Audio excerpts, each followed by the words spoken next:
Mag-graduate tayo sa December. Hopefully, pag-graduate natin, medyo okay na. At sana, it's up to God. God decides. Pero so far, parang okay naman.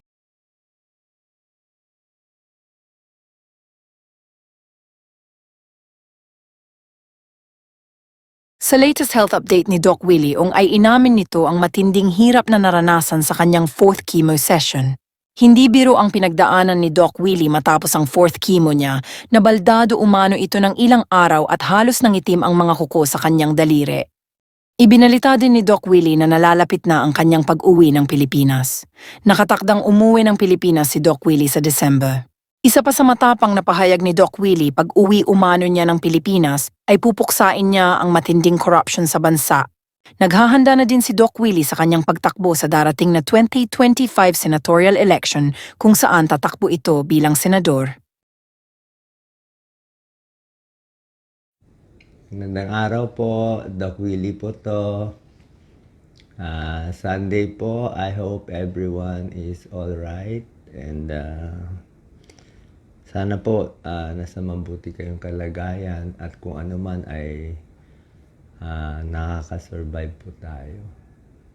So anyway po, meron lang po ako mga tips sa mga may sakit, sa mga cancer patients. Ito natutunan ko personally kasi ako mismo po, meron tayong sarcoma. Alam niyo naman, meron tayong malaking sarcoma dito sa tiyan. Kaya nga ang waistline ko ay 44. Dapat 36, 38 lang 44. Nandun pa kasi yung bukol.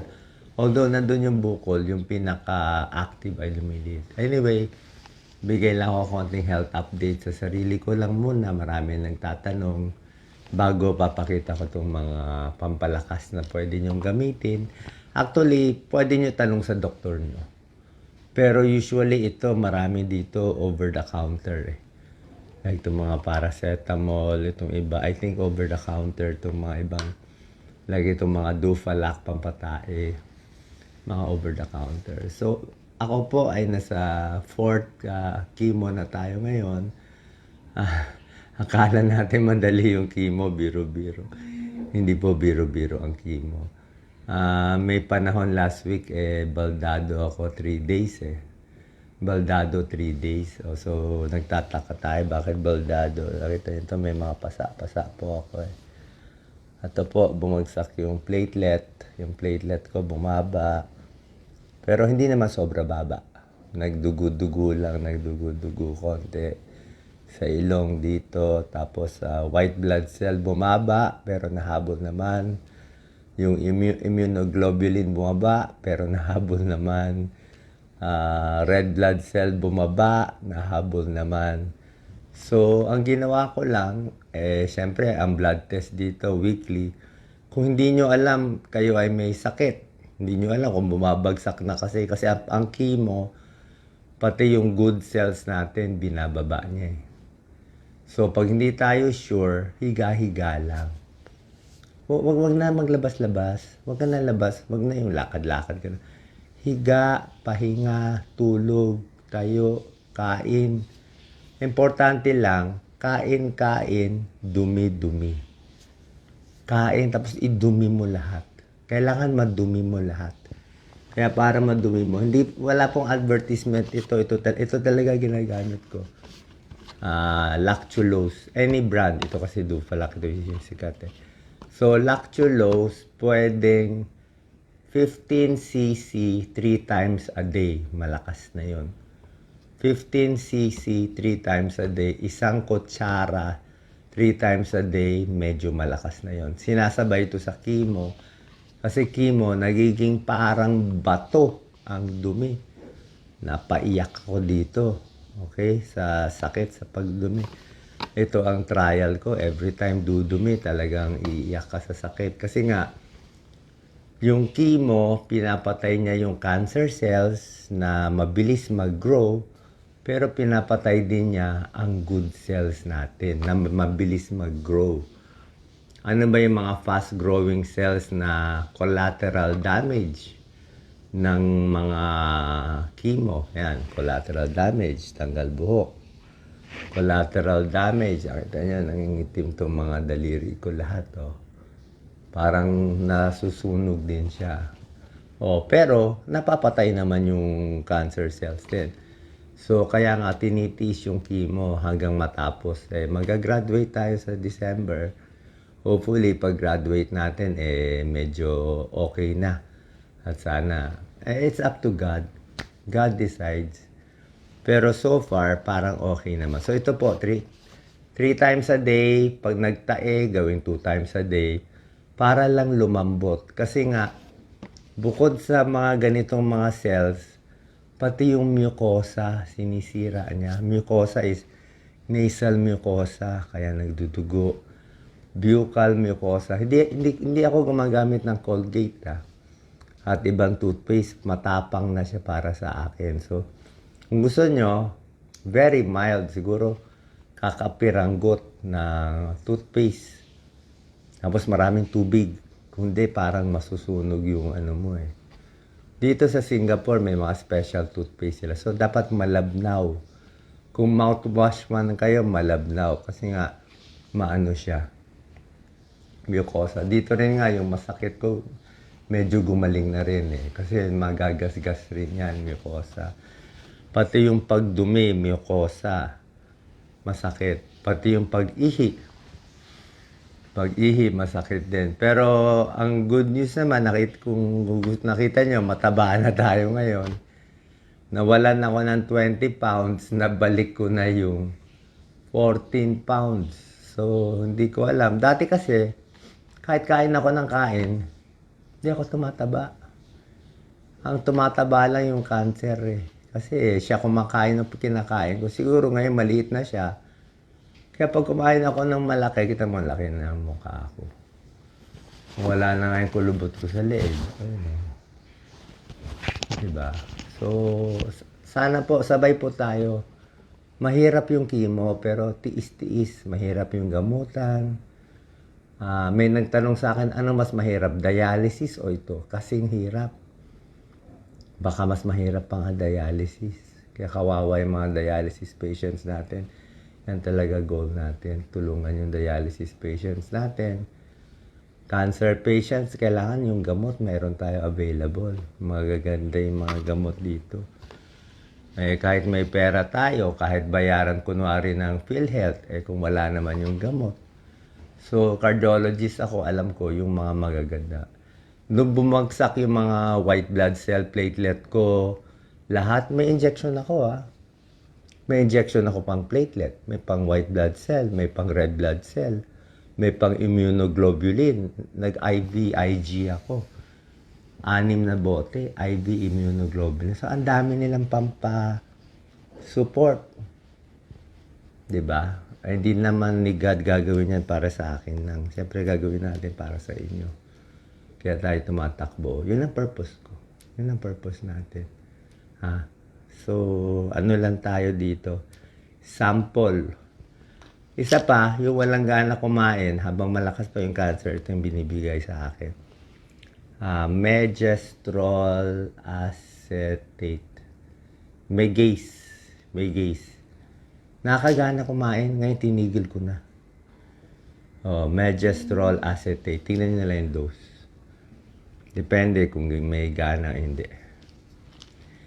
Sa mga nagmamanas, dati may manas pa ako, isa din, bumabagsak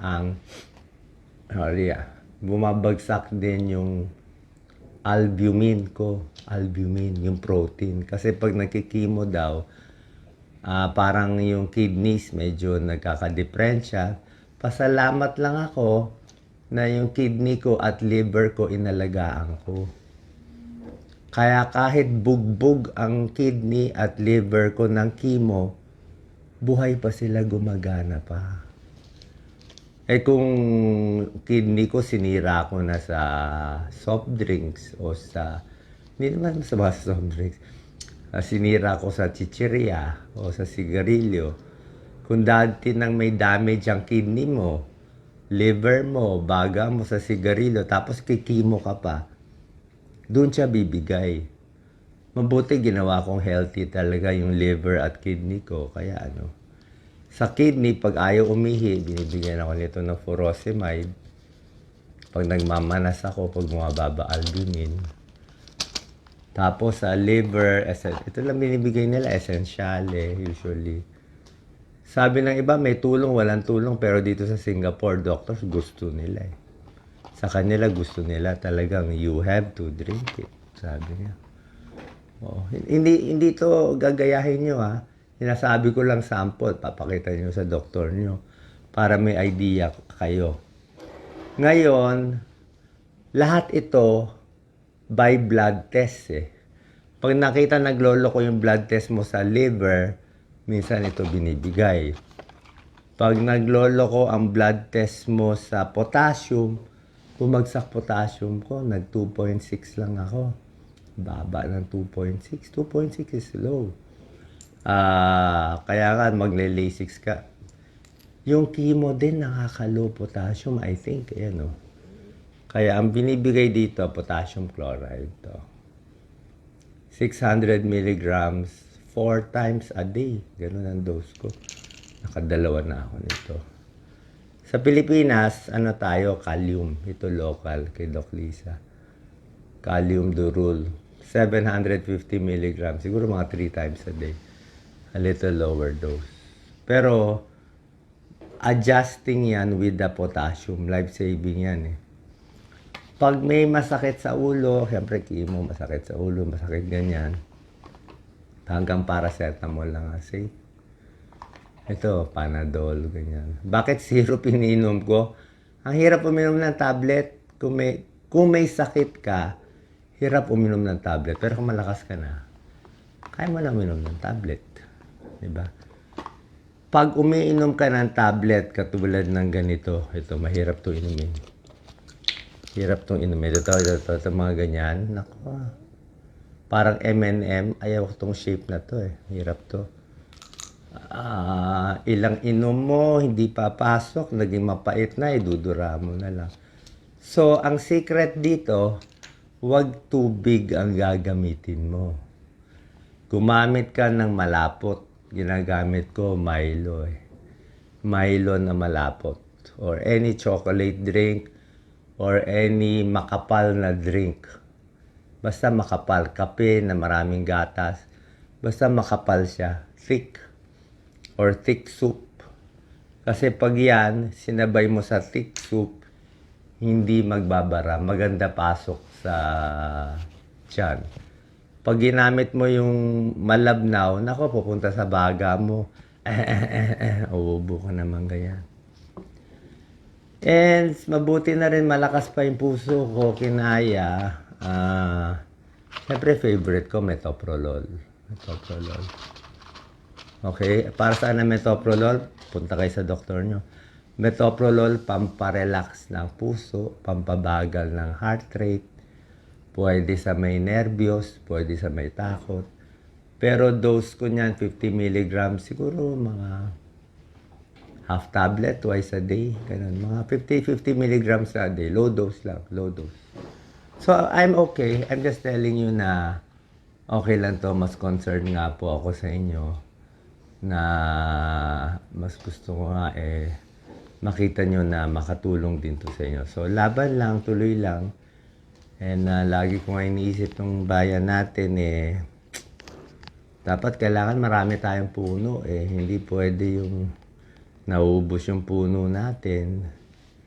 'Di ba? Alam naman natin yung mga tulay natin at daanan alam niyo naman saan napupunta yung pera. I don't wanna talk about it, but basta tayo no corruption talaga. No corruption. And bahala na.